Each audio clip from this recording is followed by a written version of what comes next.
for Harfield. 1-0 Burnley. Scott Harfield. He's been threatening that recently. And all the Burnley players run to the Darwin end. Oh, what a goal! What a goal from Robbie Blake! Burnley's first goal in the Premier League is something very, very special. Wade Elliott has that change of pace and he's got away from Montgomery. It's the path of McCann and the follow-up finds the net. What a strike from Wade Elliott! A bolt from the claret and blue. Oh goodness me! What a goal from Patterson! If that is to be the one that takes them to Wembley, you cannot argue with that. Pure quality. Here goes Mike Conroy. Still time for a winner, maybe. John Francis! They came to York in their thousands. They're going home as champions. I mean, if there's any justice in the world, Burnley would surely score from this corner. Swung right in there. Ball in there. Yeah! Michael Keane! Oh, that's justice! That is justice at the Amex Stadium. Burnley are level and deserve to be.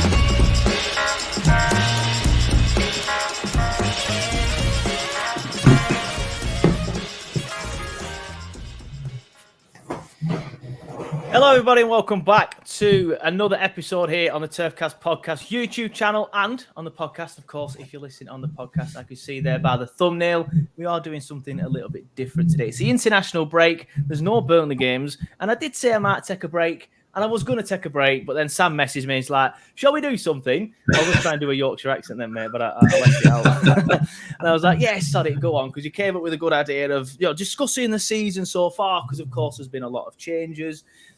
On the pitch, off the pitch. But I've not even introduced you, mate. Of course, if you're watching on YouTube, you can see him there. It is, of course, Sam. Again, he's keen as mustard. Not keen on mustard. He might be keen on. Do you like mustard, mate? It's all right, yeah. Yeah, there you go. He's not that keen on mustard, but he is keen as mustard. So he's here again. How you doing, mate? I'm not bad, mate. Yourself? Yeah, not bad, not bad. Had a busy day so far, but so have you. We've been rushing around out there, but we love the content, so we are here again. We do.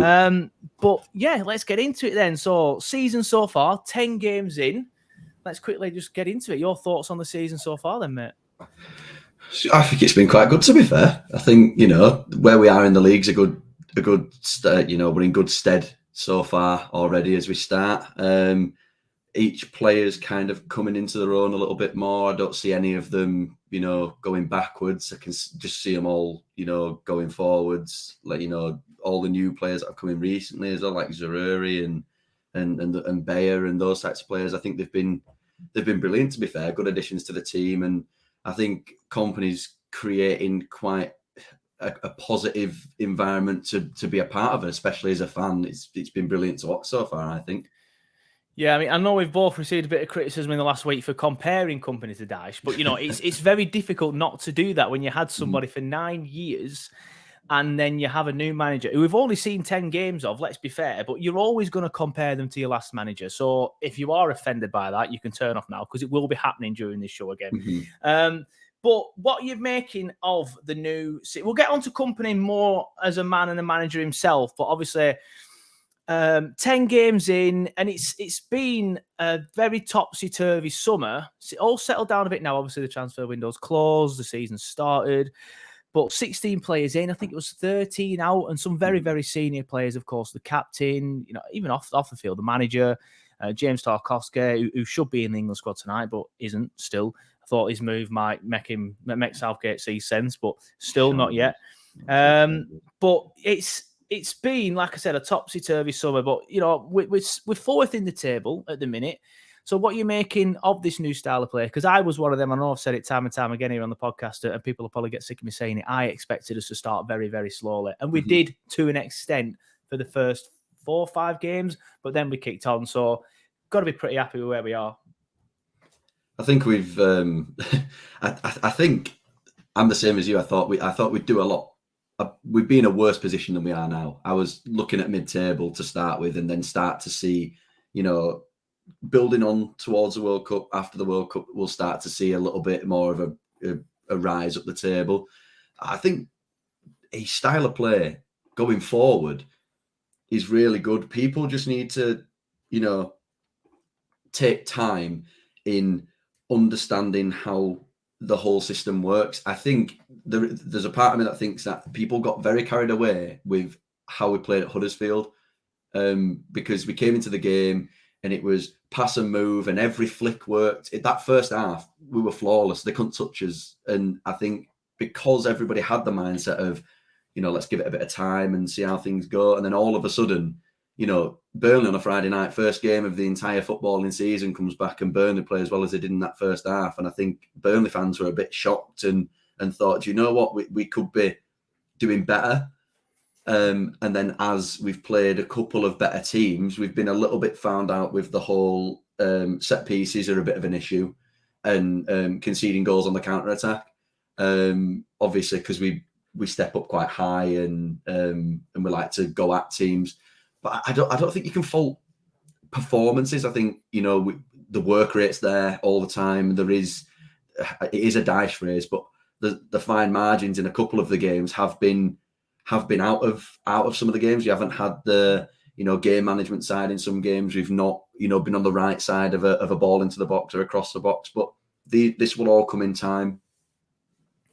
Yeah, I see what you're saying about the Huddersfield game, because I went into that game thinking we're playing one of the best teams in the Championship. I think it's been proven now that they are not well off it, to be honest. But obviously, they lost the playoff final last year. Shouldn't have lost it. They were robbed, let's be honest, in the playoff final. So I went into that game thinking we are playing a very, very good side here. And the way that we played them off the park with so much ease, we should. The only travesty in that game is we only won 1-0. It should have been 2-3-0. I think it was Conor Roberts missed a chance. Mm-hmm. But we were sensational. So I know what you mean. And I do echo that. I feel like I got carried away a little bit as well. But then I won't say necessarily teams found us out, but I think teams looked at that and thought, right, okay, so this is the way that Burnley are going to play. Because nobody knew the way that we were going to play. Huddersfield wouldn't have had a clue as well. And I think the fact that we were so quick at moving the ball and things like that would have caught them off guard as well. But obviously after that was a few draws at home to Hull, draws at home to Luton, obviously lost away at Watford, which in itself now looks like a bad result because they're down in 10th. They haven't had a great start. All right, it's quite close at the minute, 1 win, and they are level on points with us. But yeah, obviously after that Huddersfield game, like you said, it went a little bit slower, and that was the bit that we were talking about that we expected to last up until Christmas and the World Cup, but it only lasted a few games. But I do feel it was an issue early in the season, wasn't it? Like we weren't breaking teams down, were we? But I feel again that we've turned that corner a little bit because Millwall sat back. They had no intention of playing any football, and we turned the screw there and got the win. Preston as well. I think we're a little bit unfortunate with that, with Murich's slip. If he doesn't slip there, I think we win that game because after they score that goal, they again had no intention of playing any football. That's an example of when it doesn't work, though. But even Bristol City, they defended quite well, and in the second half, they wanted to attack a lot more than your Millwalls and your Prestons, but they still sat back, and again we turned the screw and got the reward. So I feel like that is another aspect of the game that we're getting better at. And as you said, there's people coming in the squad, new players all the time, like your Bayers and your Zaruri, who just look good. So I think confidence is growing, and I think even if teams sit back now, I'm confident that 8 times out of 10 we might be able to turn it into a win and turn the screw and get the 3 points. Yeah, absolutely. I think we've proven it in games that our substitutions can change a game now with the squad depth. Zaruri can come on and give you that injection of something totally different. So can Yohan if he doesn't start. So can Benson if he doesn't start. Cherlinov, obviously, it's a shame he's picked up his injury when he has done, but he could very easily come back into the team and be a world beater. We don't know how Dervishoglu plays yet totally. We haven't even had Scott Twine back in the team yet. I know that's a talking point every single week for us at the minute, but all these players are still fighting for their game time and their opportunities to really showcase what they can do. And like I say, I haven't been this excited being a Burnley fan for a long time. There's no, like you say, with a bit of the backlash that we got from last week. There was no negativity really from the Dyche era that I had, other than I don't always think that the football was entertaining. I don't think when you went to Turf Moor and you're picking up 3 points, fantastic. We all want Burnley to win the game and get 3 points and skyrocket up the table and not have to look at a relegation battle. But the harsh reality for a club like us, with the spending that we have in the top division and things like that, we're miles off it compared to other teams. I mean, Sheffield United go up this season. If they do, they've got a billionaire owner. They've got loads of money sat there in the bank that they can go out and spend money. We can't always do that. We have to be a little bit more diligent. So when we were talking about, the Dyche era back in the day, it was brilliant being in the top division and having these fantastic moments and, beating Liverpool's at home, and beating them away, beating Chelsea first game of the season at Stamford Bridge. All these games were fantastic, but we didn't, towards the end, definitely, we didn't have, it wasn't perfect. We had a lot of flaws, still an aging team. You could pick the same starting 11 week in, week out. Now, you have no idea who's going to play. You've got an attacking mentality. You've got finally, we've got players running down the wing. We've got fast players getting the ball, taking the ball and running down the wing. It's so exciting and it's a new era. People just need to embrace it. We can't go backwards and go back to those times. We have to embrace this new style of play and get behind the manager and the players and the ethos. And in time, good times will come back. I'm sure of it. They will come back again. Yeah, it's a good point there you make about players getting the ball and actually running with it. It's so long. And I don't necessarily criticise Dwight McNeil here himself. I think a lot of it was what he was told to do. But for so long, I just wanted Dwight to get the ball and run with it. And he'd run, piss fart about, turn around and lose the ball, because that's a lot of the stuff that's what he got told to do. And so many of his fellow players were so far back because he'd been defending for the last 75 minutes. By the time he'd made a bomb forward, there was no one to pass it to, so he had to turn back.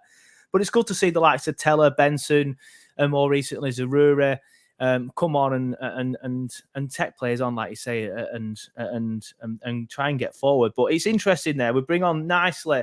You mentioned, we have certain restraints, and those restraints are still kind of there, if not more so, because the Premier League money is going to run out if we don't go up very soon. We do have the debt. I know it's a touchy subject for some fans, but we do have the debt. Admittedly, I feel like we've managed it quite well so far. But these restraints are still there. But recruitment has been good so far under this new regime. Even last year, all right, Vegos ended up leaving. I think Vegos is the only one that didn't really work out. Well, they all left.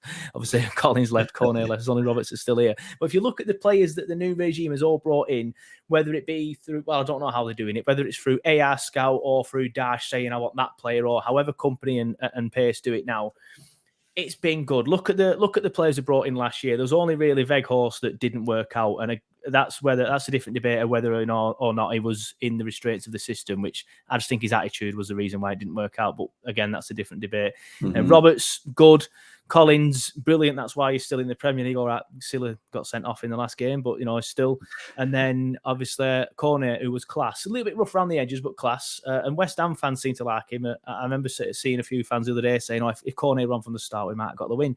But then obviously now 16 players in. I'm not going to name all of them, but it's they've all been. I don't look at one player and think he's a bit gash. I'll be honest, when what's he called? Darko Cholinov first come on. I can't remember what game it was when he first come on. All right, it was like 6 minutes. So I'm being a bit harsh here. I remember thinking, this one might be poor, but then he played in the game after and he was very, very good. I was like, yeah, fine. I was wrong about him. Obviously, I haven't seen much of McNally, so I can't really comment on him. I haven't seen much of Egan Riley, so I can't comment on him. But Muric, we'll get into the Muric debate in a bit, but I'm a big fan of, Harwood-Bellis, brilliant. England under 21 captain for a reason. We've got Zarora, we've got Bayer, we've got Benson, Teller. I know some of these aren't ours, but we've utilised that loan market pretty well. And again, that's another, I'm going to say middle finger, that's a bit harsh, but that's another difference in way that we didn't used to do things that now we are utilising these markets. So again, with the recruitment, for me, I've been pretty impressed with it. What are your thoughts on the recruitment? I think we've been brilliant with it. I think it's a football fan's dream bringing loads and loads of players in having a transfer window where you're going on every day and you're seeing these new links to players over and over and over again. Even till the last day, we had Michael Obafemi and reports coming out that Callum O'Hare was still pretty close, even at the latter stages. Coventry still wanted rid. I don't think you can fault the recruitment. I think all the players that have come in, I think they've all got a role to play. I think they're all different as well. They're not all exactly the same. I'm with you. I think I'm a big fan of Muric, definitely. I think you have to get behind the keeper. You know, he's come in to be Kompany's number one. We've spent like £3 million on him from City. He is going to be Burnley's number one this season, and people are just going to have to get used to it. You know, he's in there for a reason. His distribution's good. Talking a bit too much on Muric, to be fair. I'm not trying to sell him to everybody else. Obviously, Bayer's come in. You don't come through Borussia Mönchengladbach's youth system if you're a rubbish footballer. Like you've got to be a good footballer. You know, even down to players like Bastian, his work rate, his energy, his ability to just think, do you know what, I'm just going to run around over and over and over again trying to win ball back. And even little things like his stuff on Instagram, he's like replaced the corner role of like his Instagram posts on a match day. He's now doing it with Vitinho, and it's nice. It's a really positive thing. And on touching on the loan market, I during the Dyche days also didn't like loans. I still don't particularly love loans. I know it's a good way to utilize things in the market, because if we do manage to go up this season, you'll say it's a masterstroke from the board and from the manager, having players like Teller and Matteson in for the season. And if we do go up, there's conversation of, okay, you know, can we manage to keep them? But back in the day, I think loans didn't do us any justice, and there is something about falling in love with a loan player that can just break your heart, like when they go back and they don't come back. But all in all, I think we've been fantastic with it, and I think, you know, we spent the most in the Championship, right? Almost definitely. I presume so. So, you know, you can't argue with it as a Burnley fan, let alone a football fan. You can't argue with it. Yeah, fair. I hear what you're saying about falling in love with loan players. I don't know if this is before your time, but David Johnson, when I think he came from Forest, and he just scored an absolute hat load. Fell in love with him, then he left. Creaner, he came from City. I remember chanting his name on the terraces, then he left. And of course, more recently, Gary Cahill, I'm sure a lot of fans will remember, who Taylor Harwood-Bellis reminds me of quite a lot, to be honest. But yeah, we'll get into individual players soon. Yesterday, the day that we're recording this, it is Friday, the 23rd of September. So yesterday, Thursday, the 22nd of September, marked 100 days since Vincent Kompany was appointed at Turf Moor. Now, what have you made of him? I know we've talked about the style of play, so we'll brush over that. We know we both kind of like it, and we thought it'd take longer to gel, but it hasn't. But I think the fact that it hasn't taken longer to gel is credit to him, because I'm not sure how the new system works with incomings at the Turf. I know previously it was pretty much all Dyche saying, I want this player, go and get him. Whereas now I think it is more a case of, this is just an educated guess, by the way. Somebody could be listening who knows what happens and think you absolute idiot. But I think now it's more of a case of Kompany saying, I want a player who can do this, this, and this. Then the chairman and the board go into their scout number thing, AR scout, look in there, saying, what about this player, that player? He'll look at him, say, yeah, he'll do. I think it's that. So that's a testament to him that we have gelled so quickly, and pace, in my opinion, and the new way in which we are bringing players in. The fact that 10 games in, and I feel like we have clicked to a certain extent. I do still feel like there's more to come, but I do feel that, you know, we have clicked to a certain extent. But again, it's testament to Vincent Kompany and the manager and man manager that he is, that, you know, that we're in this position already. He's got the respect of the footballing world. I said this when we first got linked with him, is getting Vincent Kompany is, it's almost like giving you a free pass with the media as well. Like, you know, reporters will be, I don't want to say it so crudely, but they'll be very up his arse because of who he is. Like, you know, they're not going to be giving him stick straight away because it's Vincent Kompany. Look at what he's done in the game of football. He's got a lot of respect by numerous people, you know, and I think he's brought that captain mentality that, you know, when he played for City, he was injured quite a lot. But there was a reason why every time he slotted back in, he had that captain's armband. And it's because he has a mentality that not a lot of players have in football, where it's just go out there and do whatever it takes to win and being that voice in the dressing room. And I think his transition into management was almost seamless because he was already basically doing that while he was on the sidelines at City. He was managing people and helping the gaffer out with whatever he could do. And I think it's his ability to be so honest. You know, again, it's not a comparison, but it's similar to what we loved about Dyche. He could go into press conferences and simply just say, "Look, we weren't good enough," you know, and you need to pick up points in the league, and that's how you need to win football matches to get points. And he's similar to that. He comes into a game and he says, "Look, we were too slow. It took 65 minutes for us to get going, and then because of that, they're so defensively resolute that we can't break them down." And in the games where we have fallen short, which granted has only actually been one where we've fully fallen short, you know, and his comments after that game where we never totally got going until the last 15 minutes. And his honesty is something that as a football fan you can appreciate, because it kind of backs up what we say when we come out of games sometimes, and it's not quite ticked over the way we've seen in recent weeks, where he just goes, you know, you come out of the game, you think we're too passive. You know, we've probably played about 400 passes between the defenders, and then all of a sudden you get home, you look on Twitter, and you know the reports are out with what he said, and he said exactly the same, and he backs up your points. And sometimes you need a manager like that. That's just too, you know, very honest and can give you his honest opinion, and it backs up kind of what the fans think. You don't want somebody to sugarcoat a poor result, because it just annoys you as a fan, because you just think, just be honest. Like, you know, it wasn't good enough. We've been to the game. We watched the same game you did. Like, and you know it wasn't good enough. Yeah, I hear what you're saying as well about the captain's mentality. He's got like a winner's mentality, and that's what I like to call it. He knows how to win. Whether a player seems like it's transferring into management, so because of that, it commands respect from players already at the club. So this is why I was a little bit shocked that so many players left. I thought with somebody like, well, I think we know why in the end. Obviously, they needed to get off the wage bill. But with somebody like Vincent Kompany coming in, I thought a few of the players would want to stay and play under him because he's done so much in the game, he's won so much.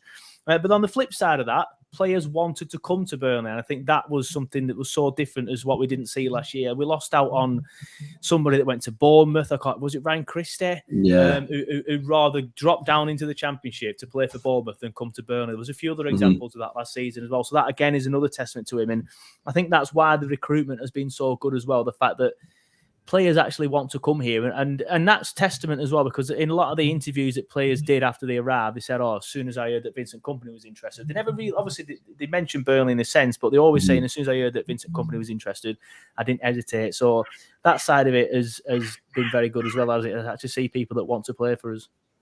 Yeah, that was one of my main things that I said. Nobody's ever bigger than the club as well. There's no. I'm not trying to say that, but with Kompany, you almost feel like his stature, in a way, outgrows Burnley slightly. Like, not that he should be elsewhere, but like he's such a big figure in football. Everybody knows Vincent Kompany. I bet if you look at there were a post from TalkSport the other day on Twitter about when you hear the term captain, who do you think? Obviously, I said Ben Mee, but a lot of people were saying Kompany, and there's so much respect from rival fans and all these clubs. Anybody would have loved to have had Vincent Kompany as a captain. And like I say, like with the whole media thing, like because he's so big and people have so much respect for him, you won't see many bad things being said about us. You know, we've had 10 games so far. You know, sorry, we've won 4 games, we've drawn a fair few, and you know, everybody's saying how wonderful we are to watch and how our football's brilliant, and you know how we keep possession and how this style of football is clearly working for us, and that'll be partially down to him as well, because you're not gonna criticize, you know, what is actually pretty good football and good results, and we're in a decent position in the league, but you're not going to criticize a man that commands so much respect from not only his players and his background staff, but you know, also like, you know, the media and all reporters and everybody that he speaks to he commands respect from them just with his aura. And I think he's been a brilliant appointment, and I hope that he's with us for a long time, because He's clearly got a plan in motion, and it's clearly coming to fruition. Yeah, I do agree with some points there. I think what you said there about how if he will eventually move on, sort of thing, like if he's doing well. And I think just imagine if Vincent Kompany did the job at Burnley that Sean Dyche did, gets us into Europe. There's no way that no club wouldn't come sniffing around. Like even Man City, if we finish 7th in the Premier League and then Pep for whatever reason left Man City would be coming straight away. There's no way that even if he did half the job that Sean Dyche did, because let's not forget, Sean Dyche is still a legend. He did a fantastic job. And I know people don't like us comparing, but nobody's criticising Dyche. It just happens because he's been here for so long, up until recently, obviously. But if he did the job that Sean Dyche did, he'd probably be the Belgian manager. So 100% I see what you're saying there. Yeah. Look at Frank Lampard. I mean, his football manager CV, right?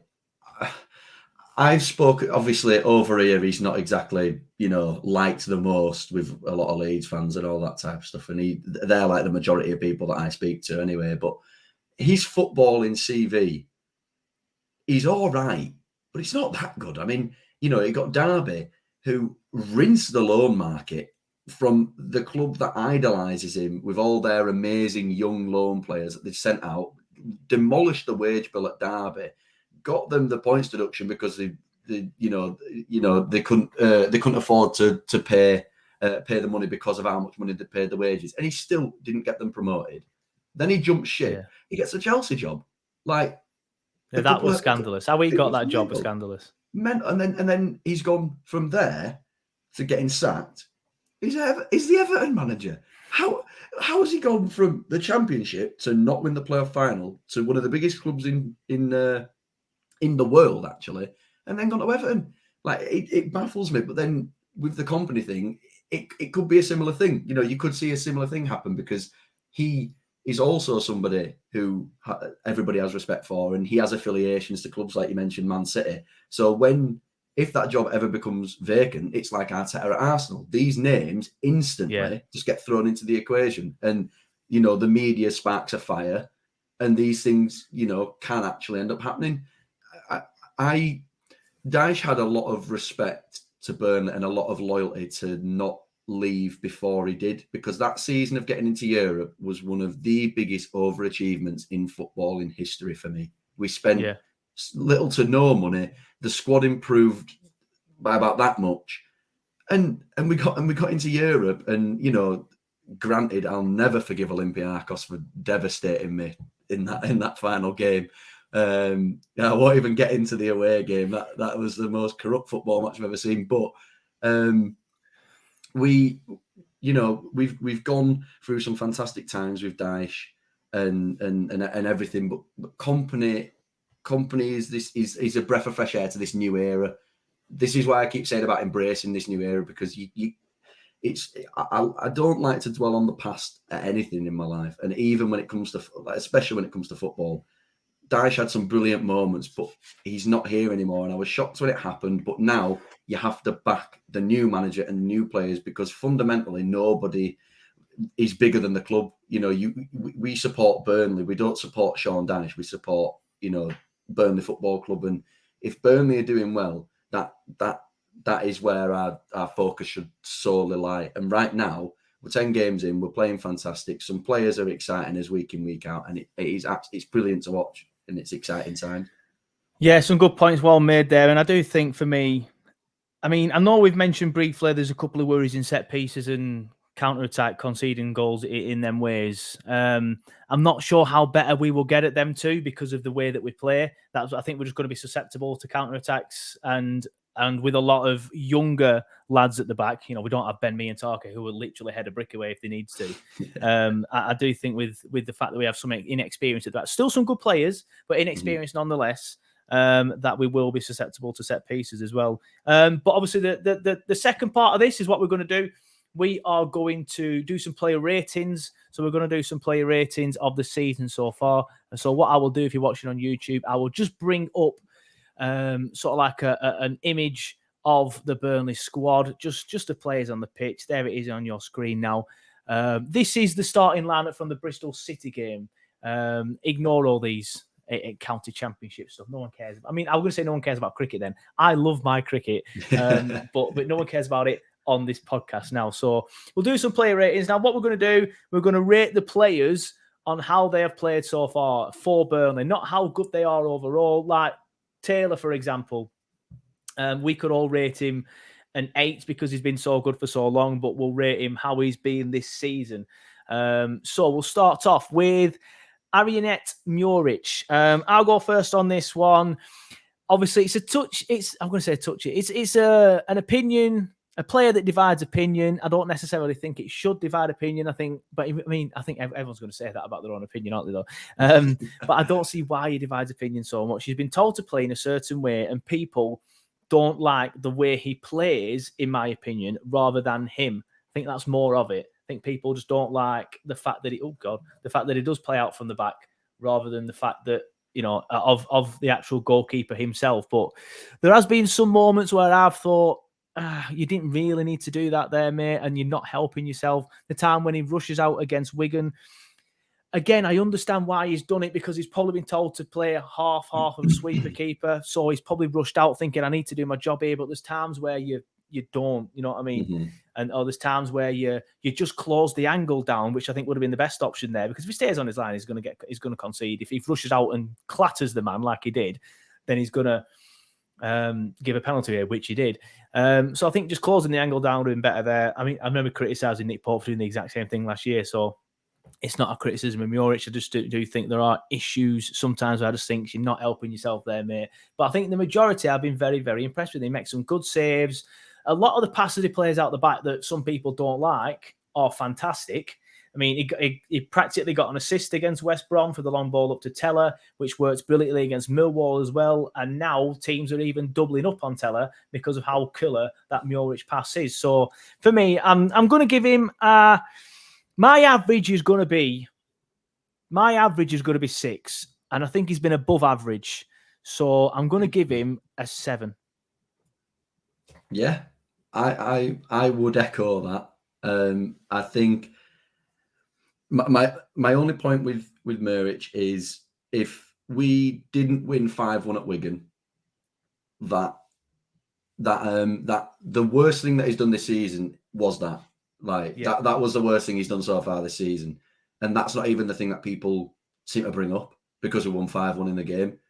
That game against Blackpool, everybody's moaned about him playing it out from the back and Cullen getting dispossessed in midfield and conceding. The only reason why people are bothered about that one is because we drew 3-3. But we were 3-1 up, even with that goal. We shouldn't have drawn the game 3-3 regardless. They're the only really 2 goals that I believe he's conceded us is the penalty at Wigan, which was completely scandalous, and the Blackpool one. I won't even want to put blame on either of them, because things like that can happen in football all the time. You play it out and you just turn the wrong way, or I think that one's about half and half. I think Cullen should have done better with it, but Muric should have just said, right, now was not the time to pass it out. Yeah, now's the time to just get rid. I think since then, you see that, sometimes everything in life's trial and error. You have to do, if you do something wrong one time, you're never ever going to do it again. And that is exactly the same situation. He's done something wrong, and since then we've not really seen him do it since. He's not played the ball out to somebody in a dangerous position. He's starting to loop the ball over defenders to a fullback and get us a stage further up the pitch again. I think he's been really good. I won't want to put much criticism on him, because half of the goals we've conceded this season as well have just been sloppy goals all round. I don't think we've conceded very many goals where you could say that was very well worked. Because, even the goal against Watford, where we actually lost the game, I thought that was just a momentary lapse of concentration. And we've conceded because we were sloppy defensively towards the end of a half. I think we've been pretty good defensively as well, to say, we keep talking about all these young defenders, which I'm sure we'll be getting onto the player ratings in a minute, but I think they've all been quite good, to be fair. Yeah, I agree with that. Just as we are talking about this, Andy Jones on The Athletic has tweeted about Arianet Muric and echoes what you were saying, really, and which is a good point of how he's learned from that mistake which he made against Blackpool, or partly against Blackpool. Passes into the opposition half. Arinek Muric, the first 5 games, only 23. The second 5 games, just short of double with 41. So he's obviously thought time and a place, whereas against Blackpool, he was just focused on, right, we're playing out from the back, that's all we're going to do. So, and he's giving it to Cullen in a dangerous position. And then obviously we've conceded. So he's obviously, like you say, he's learned from that mistake and adapted his game. And I think the introduction of Teller has helped that, because Teller is now a focal point that they can hit. They know if they punt it over their back line, Teller's going to get onto it. So yeah, that backs up your point there. But what's your rating then, mate? Obviously, I went for 7. Yeah, I'm going to go for 7 as well. I think there's room for improvement on every player, because I don't think we've seen the best of everybody just yet. So I do think Muric will come more into his own, and that the goalkeeper position will solidly be his, and people will start, the criticism will hopefully start to slowly fade away, and people can just get behind him, because I think he's been really good for us so far, really, really good. Yeah, agree. I need to go in 9 minutes, so we're going to have to rattle through these. We've got 10 players to do in 9 minutes, but we can do it. Roberts, unfair criticism for me here and there, but as Vizzy said on the show a few weeks ago, is a player that just comes in, does his job, and then leaves. He doesn't wow you. He doesn't make any massive mistakes. There's been a few times where he's a little bit sloppy and a few times where he will pick out a good pass. But other than that, he's just a player that is, does his job. So as I said earlier, my average is 6. I think he's been average. He's not been poor, as some people are suggesting, but he's not been amazing. I would still like to see Lawton in that role, not necessarily a week in, week out basis. I just want to see what he would look like in that role more than anything. But yeah, I'd give Roberts a 6.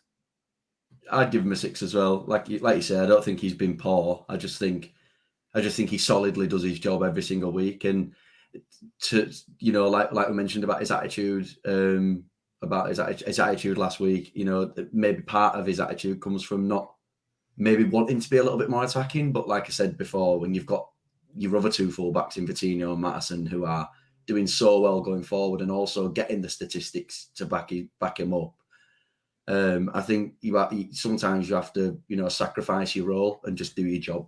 And I think he has done that quite well. So I think, 6 would do me. Yeah, I think. I mean, I won't get into it too much because, like I said, we need to rattle through these. But I do think part of the Roberts thing is he thinks he's not above Burnley, but he thinks he's better than the Championship. And I just think he's not happy to be in the Championship. But yeah, we mentioned his attitude last week, and I think that's the reason why sometimes fans do criticise him rather than his actual performances. Onto the centre-backs, Harwood-Bellis, very impressed with him. I think he's an absolute Rolls-Royce of a defender.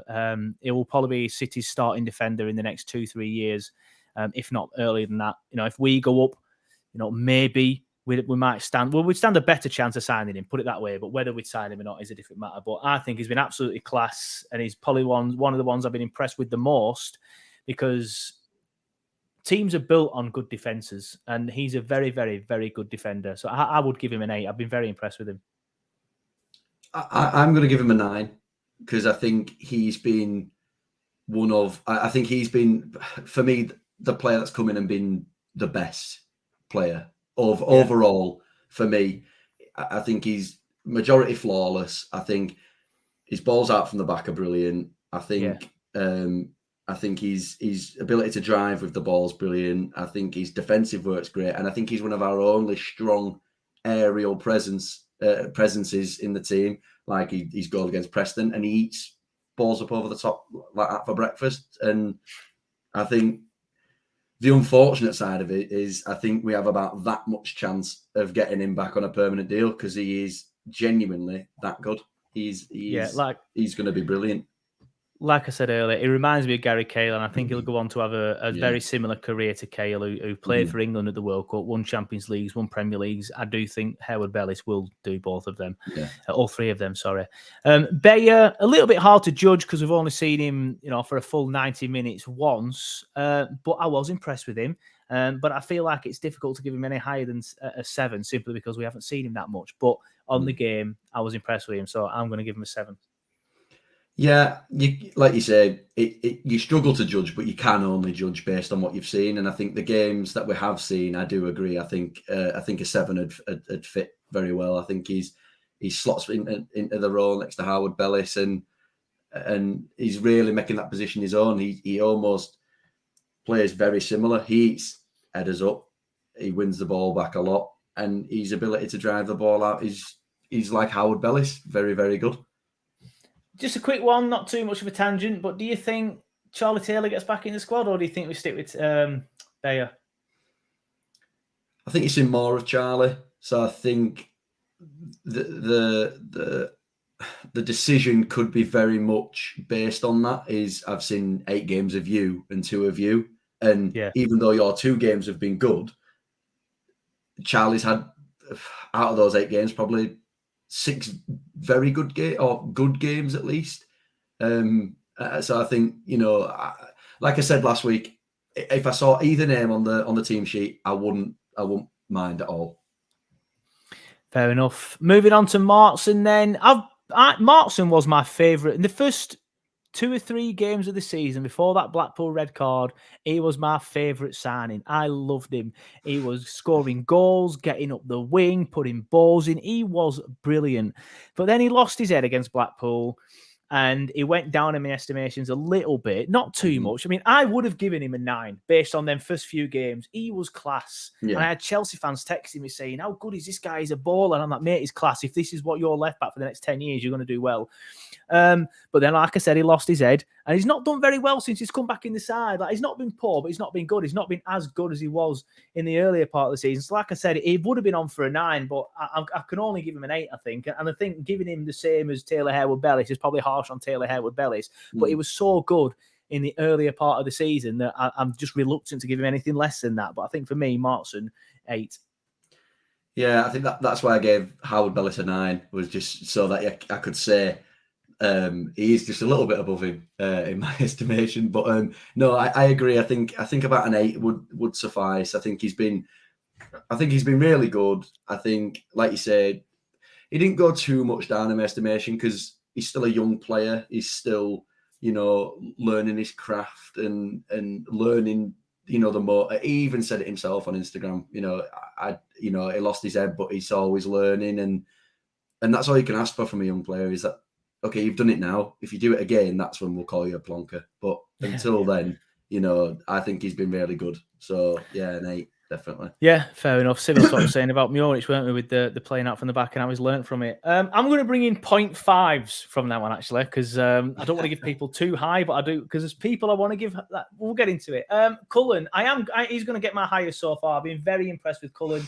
He's very similar to Jack Cork in the fact that he just does the job. Nobody really notices him, but he makes the club tick makes the team tick. But I think a big part of why I want to give him so high is because I think without him, we would struggle to adapt to this system. I think he's come in and helped us adapt to this system because he's played it for so long before under Vincent Kompany. So for me, I'm bringing out my 0.5s. I'm giving him an 8.5. Yeah, I'm going to give him an 8, just so that I don't look like I'm copying you all the time. He has been very impressive. Like I said, he's come in. It's a seamless transition for him. He knows Kompany, he knows the style of play, he knows the system. So he's the one that slots in there and just does it well. I think him and Cork complement each other quite well. So yeah, really impressed with Cullen, to be fair. Jack Cork is next. Again, I don't think I can give him any more or any less than Cullen. I think they are very, very similar players. Again, everything I've just said about Cullen fits perfectly with Jack Cork, obviously, apart from the fact that he's already played in the Kompany. But I think with Jack Cork, he does suit this system pretty well. He offers the defence protection, and like I said, I've pretty much said all the same things with Cullen. So I'm going to give him an 8.5, the same as Cullen. And I think that defensive midfield is pretty strong, and that's why I think the reason why we concede, I'm going to say as little as we do. It's not as little as it should be, but the reason why we haven't conceded more is because of the protection that these two are offering. It's their ability, Jack Cork's ability to be able to win the ball, Cullen's ability to be able to win the ball, which has surprised me a little bit because I didn't actually. I saw him at Charlton previously, and I didn't think I don't remember seeing him like that, so nippy and winning the ball back. But his ability to want the ball, he wants it at feet and he wants to distribute. And having like a deep lying playmaker in your team is you don't see very many of them anymore. Deep players. You see a lot of your more creative players in the attacking midfield position, but when you have a deep player that can make a pass, it can get you through the stages so much quicker. And I think that's what Cullen does for us. But Cork winning that ball back, he's fantastic. He's the perfect player for our club with experience of playing the old system. You still need somebody in there to get the nitty-gritty stuff done. And keeping Jack Cork was a big plus for us. So, yeah, an 8, definitely. Yep, fair enough. Agree with pretty much everything you said there. Manuel Benson. I like him. I'm not saying I don't like him. I just feel that he would be better. I think sometimes he goes quiet in games, and I feel like he needs to get rid of that side of him. But when he gets the ball and runs at players, he's brilliant to watch. I think it was the Millwall game. I know we've mentioned it already, but I think he's more of an impact player simply because of this game. Because I personally wouldn't be starting Benson. I'd be starting somebody else, your JBGs. I know you can't use JBG every week because he's made of glass, but I'd start in somebody like that, somebody who's going to tire out the defence by, ticking it over, running at him every now and then bringing on someone like Benson, because I think in that role he will be class, and he was class against Millwall. He was the first player to try and actually take somebody on, and I think he had put in a cross for a corner which was scored from, or something similar. I can't remember off the top of my head. But I think he's been good, and I'm going to carry on with my 0.5s because I think I'd want him to be higher than Bayer. In fact, no, because I don't think he deserves necessarily to be higher than Muric. So I'm going to give him a 7. Yeah, I'm going to give him a 7.5. No, I'm not. I am going to give him a 7 like you. I promise you I'm not copying you. I think his ability to run at players is brilliant. He's the player for me that we've signed that so far, not based on like what I've seen in the past or when he came in and what type of player he thinks he is. From what I've seen, he's the player that I've wanted at Burnley for years. Somebody who wants to just get the ball, and his first instinct doesn't think anything else. Is just, if I can beat you, and once I've beat you, then what do I do? That's sometimes where he struggles a little bit, is with the I've beat you, now what do I do? But the majority of the times he gets the ball, when he gets the ball into the box, they're brilliant. Them balls that he puts into the box, I haven't seen them from many players really in football, where he can curl a ball and it can hit the 6-yard box and then bounce past. And if you have that player coming in at the back stick, it's like a guaranteed goal every time. It's such a deadly cross. So yeah, I'd give him a 7, and I think he's been really good, and I think he'll be a very, very exciting player across the season. Joshua Brownhill is next. For me, he's been our best player so far this season. I think that's echoed with the fact that he's just won the PFA Championship Player of the Month award for August. He's scored goals. He's got assists. He wants to get forward. He wants to get in the box, and he has been fantastic in that new role. I know he's technically the number 8, but he's playing in that number 10 sort of role just behind the striker, and I think it suits him brilliantly. I'm not criticising the old regime, but I think the fact that he was asked to do a lot of defensive work made a lot of people doubt how good he were under the previous manager. Whereas now he's just found a new lease of life in that role, and for me, he's going to get probably the highest I'm going to give anybody today. You know what? I've written 9.5. I think that's a bit much because there's always room for improvement. And I think I know it's 0.5 an improvement, but I still think there's room for improvement with Josh. But he has easily been, for me, our star player. So I'm going to give him a 9. Yeah, you keep going with the same as what I'd go for. Him and Harwood-Bellis have been our 2 best players, I think. So I think to give him a 9 alongside Harwood-Bellis is very fair. I think I agree with your point about the old regime. I said it last week. It's no criticism of Dyche because, like I said, he didn't hold the team back. He held individuals back. And I think he held Brownhill back. And I think him being in this attacking role, scoring the goals that he's scoring, getting into these mega positions, I think he's been really good. So I'll give him a 9. Yep, excellent. Nathan Teller. I love Nathan Teller. Like, he's probably been my favourite signing. I absolutely love it. And I don't know why, because my little boy's been on one game, on his first game against Bristol City. And I said to him the other day, I went, Parker, who's your favourite player? And he went, Nathan Teller. I think that's just because of the song. I come home singing the song, that Nathan Teller Baby. And then when they were singing it on the cricket field end on the turf, he turned around to me, Daddy, Nathan Teller Baby. So I think it's probably just because of that. But I come home singing it because I like him. I love players that will run in behind defences the way he does. And that touch, it's sensational. He has got such a good touch. We've scored a goal directly from one of his touches effectively. The one against West Brom with the penalty, thanks to the Muric long ball. He brought that ball down. The keeper clatters him, and then we scored the penalty. It happened against Millwall as well. I just don't think we scored from the free kick. But for me, he's my favourite new signing. So I'm going to give him level with Markson, even though I would say it just edges Markson for me. But I can't bring out a 0.25s now, can I? And I don't want to give him more. I don't want to give him the same as Cullen and Cork. So I'm going to give Teller an 8. I'm going to give him an 8.5, simply based on, like we said, it's about what we've seen. And the reason why I love Benson is because Benson takes players on and he goes at them. The reason why I like Teller is he gives us the pace, but on the other side of the coin, he doesn't get the ball and run. He gets the ball in behind. We have an outlet ball. If you're penned in so deep and you get impressed and you play it back to Muric and you think, oh, it's just an oof. We used to play up to Chris Wood and he used to either win an header or miss an header or he were offside. Now... Normally the latter. Yeah, normally the latter. Now, you play the ball over top. You've got Nathan Teller zooming at 100 mile an hour past the defenders and he's latching onto balls left, right and centre and he's taking it down like he's Lionel Messi and the ball's sticking to his foot like glue. And it's exciting to see having two wingers that are so different, but yet have a similar style of play in a way. They both, have the pace to get at people. So yeah, I can't even remember what I just gave him now, but whatever I gave him, that's what 8. I gave him. 8.5, I've written it down. Thank you. 8.5. I think, 8.5, definitely. I think he's been really good. It's the fact that I've never seen a player bring a ball down like that before. Like it must be, I know it is so difficult because I've tried so many times and never successfully did it. In fact, I don't think I ever tried that many times. I was never that high up the pitch.